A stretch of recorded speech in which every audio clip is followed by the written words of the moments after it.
quarterback with contact, that's how you end up winning it. On now, the Steelers' second-year punter. This is Australian-born Jordan Berry. Back deep is Darren Sproles. And he'll get this away into the icy winter air. And not what he was hoping for there, as this will hit in the end zone for a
back.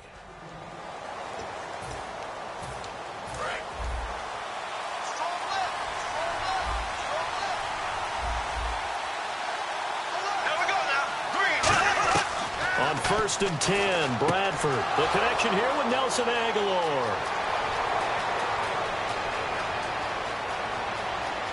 Touchdown, Philadelphia. Nelson Aguilar, an 80-yard touchdown. And the Eagles have taken the early lead. And, Charles, I had an offensive coordinator tell me one time that they design every play to score. I don't know how true that is, but he had to run a long way after that catch. Heck of a play. I think that when he was telling you that, he was designing run after catch in every play. I mean, that's the only way to put it in there, and that's what we got on that one. Nice catch, an even better run for big yardage. He's got it, and the Eagles lead at 7-zip.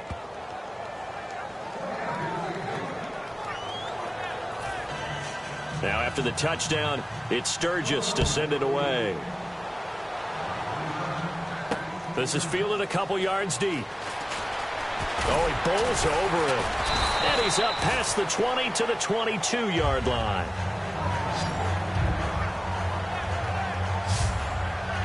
Here comes the Eagles defense. They work their way back onto the field. They're just hoping for more of the same. Last time they forced the punt that led to a score. They flipped the field, essentially. And that's what you want to do as a defense.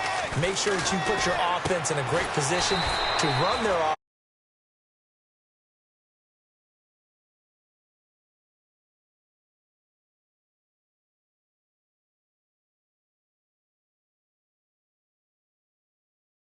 Put the ball in the end zone. That's exactly what they accomplished. And they accomplished that last time. What will they accomplish this go-around? And that's one of his advantages of a passer, is now with his height, setting back there in the pocket, firing it over the middle, he can really see everything clearly.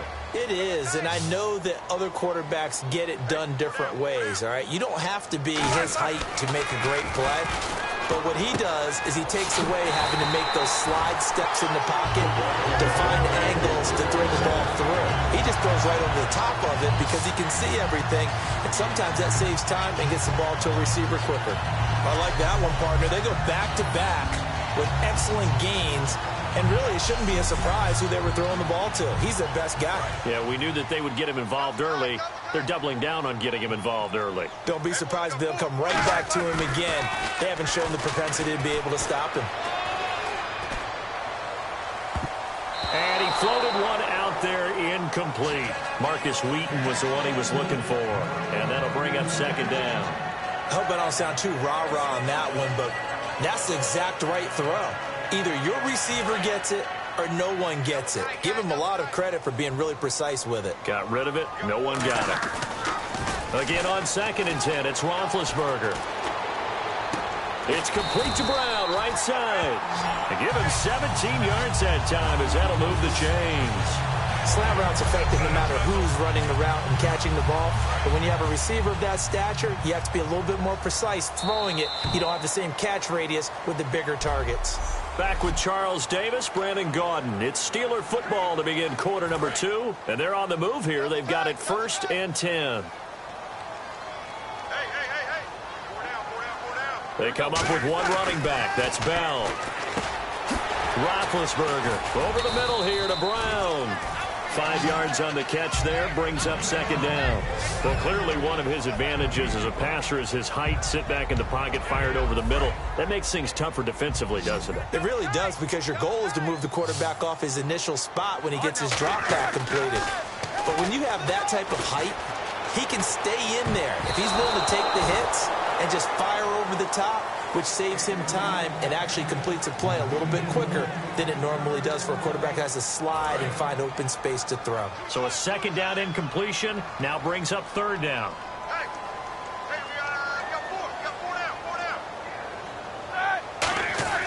Again, it's Roethlisberger. He gets it to Brown, complete. And he's able to pick up the first before he's taken down at the 27.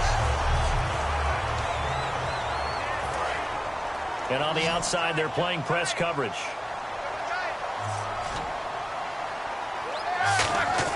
They'll throw on first down with Roethlisberger. Hauled in by Wheaton over the middle. 7 yards, the pickup on the pitch and catch. And when you're playing a quarterback with some experience and some moxie, you enter the danger zone when you decide to blitz him, because if he's able to diagnose as he did on that,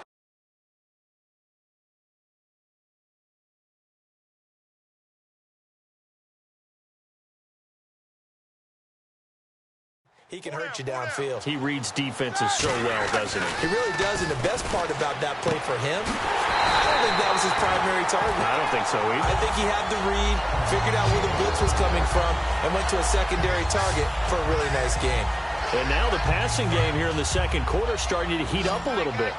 Don't you feel the rhythm starting to happen, right? You see it now, the confidence is starting to rise. I think now as a play caller, because that has happened, you lean on it a little bit more. You don't go totally away from running the football, but you do say, guess what? We can throw it well with a whole lot of confidence. Down here in the red zone, you know your tight end's going to be a favorite target. Couldn't hang on. And sometimes they just have to get out of their own head, because they understand how tight windows are there and how many bodies are there. And sometimes they just overthink it and don't catch the ball. Well, just play after play after play on this long drive for the offense. They come up with one running back. That's Bell. And he's in. Touchdown, Steelers. Antonio Brown from 6 yards away. And the Steelers are an extra point away from tying this thing up. As a former DB, you might not like to see that, but from a wide receiver's perspective, those are the plays they dream of. Correct on both counts, all right? Because once he took off, I mean, let's face it, that should have been done in Big Sky Country. Aren't any speed limits out there? And off he went. Glad I wasn't the one trying to chase him. And this play is not going to work. He stopped short of the goal line, and this will remain a 7-6 ball game.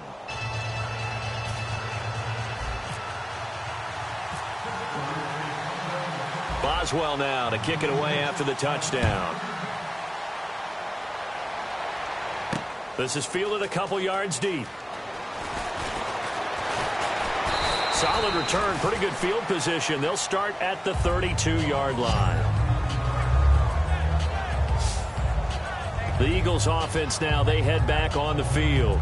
And last time the formula was pretty simple. One play drive, long pass. That maybe they just want to do that again, right? And that's exactly how you want to draw things up. Whether it's on your grease board, right, in your playbook, one play drive is exactly what you want on offense. What they have to be careful of is not having a letdown. It was real easy last time. They can't expect that going forward. We'll see if it's that easy here. And he'll be limited to a short gain up to about the 34-yard line. Give him a couple on the carry there. 2nd and 8. Time to step aside. Back to Heinz Field after this. A reminder that when halftime rolls around, Larry Ridley will have all the highlights and analysis of this first half of play from our studios in Orlando. He was looking there for Ruben Randall, and that'll make it 3rd down. It's a tried-and-true formula, and I don't think it'll change for as long as we play football. If someone's trying to throw the ball and you can put pressure on them and make it tough, that's only going to help your defense. Yeah, he sensed being hurried. He got rid of it before taking the hit, but incomplete. On 3rd down, Bradford looking for Randall and intercepted. Picked off William Gay, and they'll take over inside the 45 at the 44-yard line. Oh, timing is everything on a route like this. He tried to drive that football into a tight spot. And if you're a little early or a little late, chances are there's going to be someone there. And sure enough, this one's going the other way. And the Steelers set to take the field. Now Roethlisberger. And that last drive, a long drive, but not just that. They had a great air attack going. Do they stick with it? I would think that they would, because if they were confident enough to do it on the last drive, starting back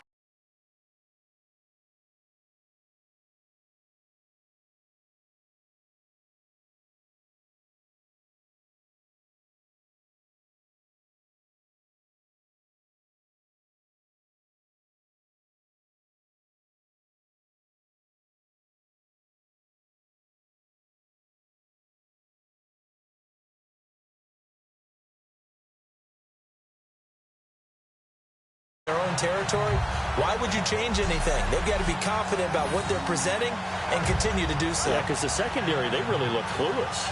And that was amazing because that drive went and went, no adjustments and no big plays by the defense to knock the ball away.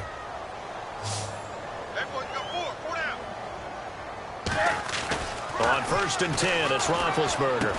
This will be caught by Brown. The completion good for 3, and it's 2nd down.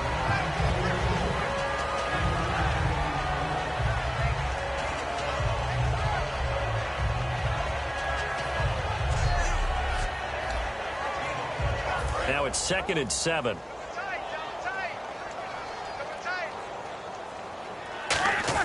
Now Roethlisberger to throw on 2nd down.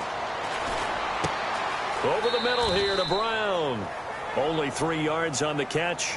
It's 3rd down.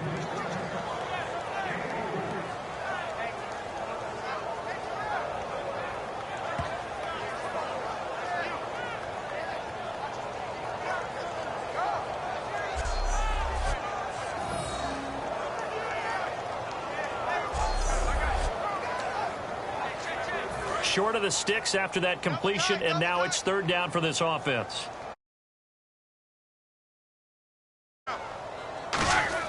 To throw again is Roethlisberger.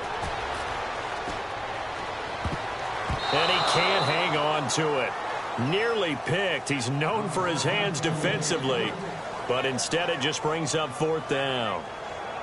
He's lucky to be getting that one back. After what they've done with him all day long with all the targets trying to go after him, he's obviously gotten smart and his pride has kicked in. Made a terrific play.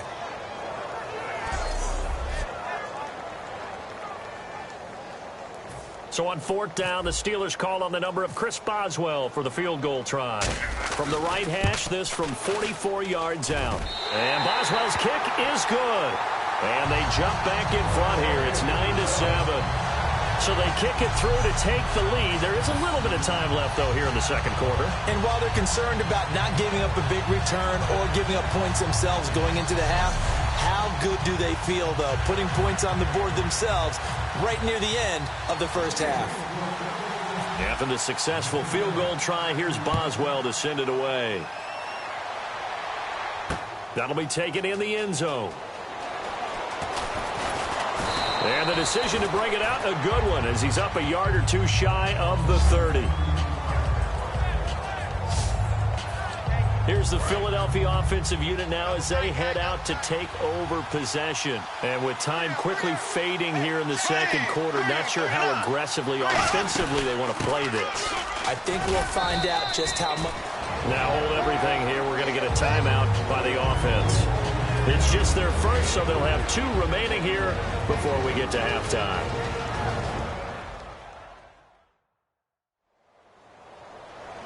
Second down following the run.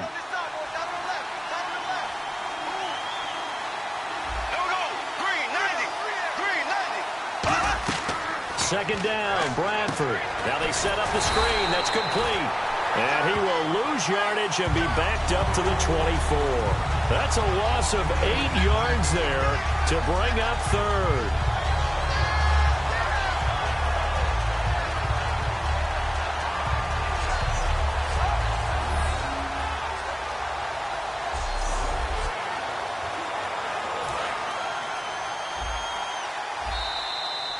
So we have reached halftime here at 8. All right, hang on here. We'll jump over halftime. Just let the system and graphics catch up.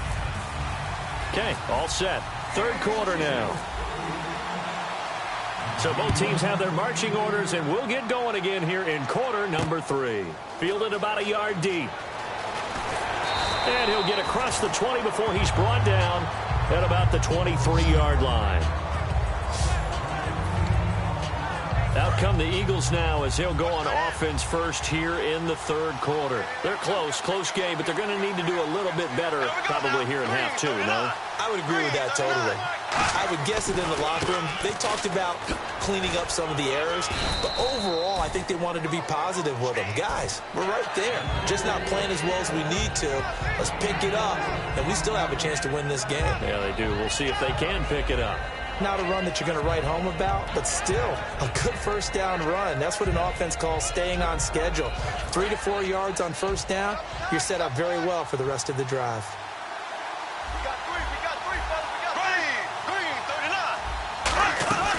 On second down, Ryan Matthews. They'll only get a couple up to about the 30. Cameron Hayward in on the tackle. Well, I think we know by now that every run is not going to be broken and get all the way to the end zone. But these short ones still have their value. You can still set up your play action and throw the football. You control the clock because you have the ball and they don't. And often the physicality. Now the Steelers put a stop to the action with a timeout defensively. It's just their first, so 2 remaining as they burn one here in this third quarter.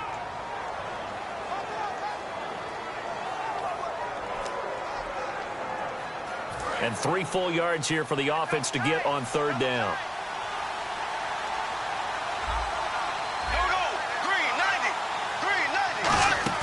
Play fake to Matthews. Now Bradford. And the pressure gets to Bradford, and down he goes. Ryan Shazier able to drop him for a loss of 2, and that'll bring up fourth down. Man, he got in there so quickly, Charles. What could the offense have done to adjust and account for that? But what you're hoping is that you figure out and you see and get a clue that maybe there's going to be some pressure coming at you, and you change the blocking schemes. Maybe you go to max protection. The biggest ones, maybe you bring your running back in to try and keep you clean. But in that case, that didn't happen. 0 accountability, and a sack resulted. Here's Donnie Jones now as he's on to punt for the first time this afternoon.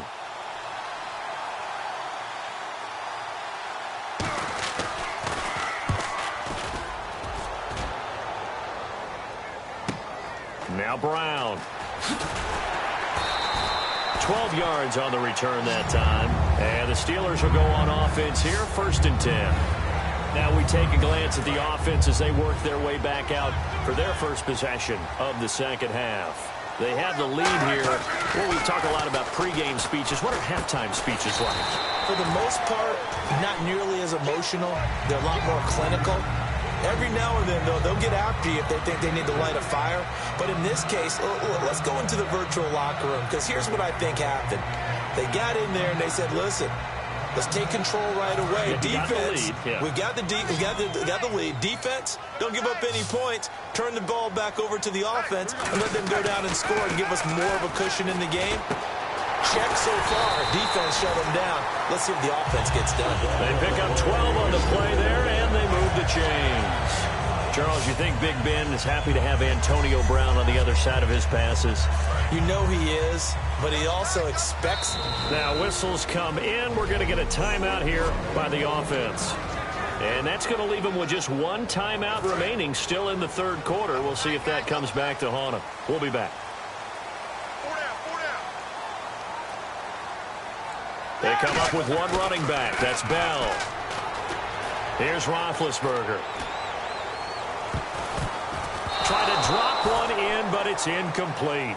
But pretty good coverage there, and both of these defenses, they've had good coverage throughout this one. No doubt about it, and in today's NFL, where we're used to a bit more scoring, this feels almost like a well-pitched game in baseball on both sides, where the tension continues to build. Who's going to make the big play? From midfield now, here's Roethlisberger. Got a man, it's Brown.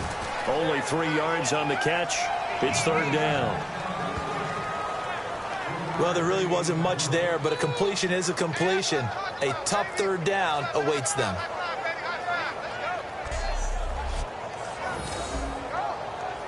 Seven yards remain now on third down.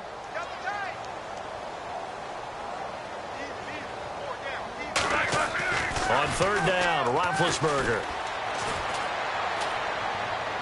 He gets it to Brown, complete. And he will have a first down as they get into the ground at the 37. I don't care how many times we see it. I still get a kick out of watching.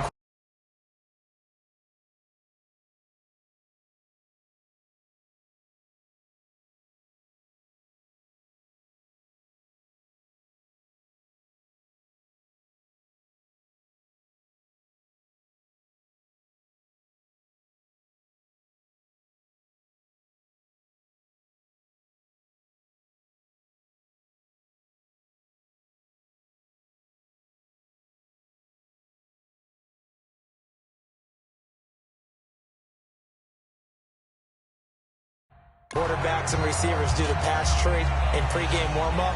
But I always remember that when we go to practices, we see that after practices as well. They really tune it up, don't they? They tune it up. They know why they do it for these situations. First down. And they build that trust, and that's why they're able to find him in this type of a situation.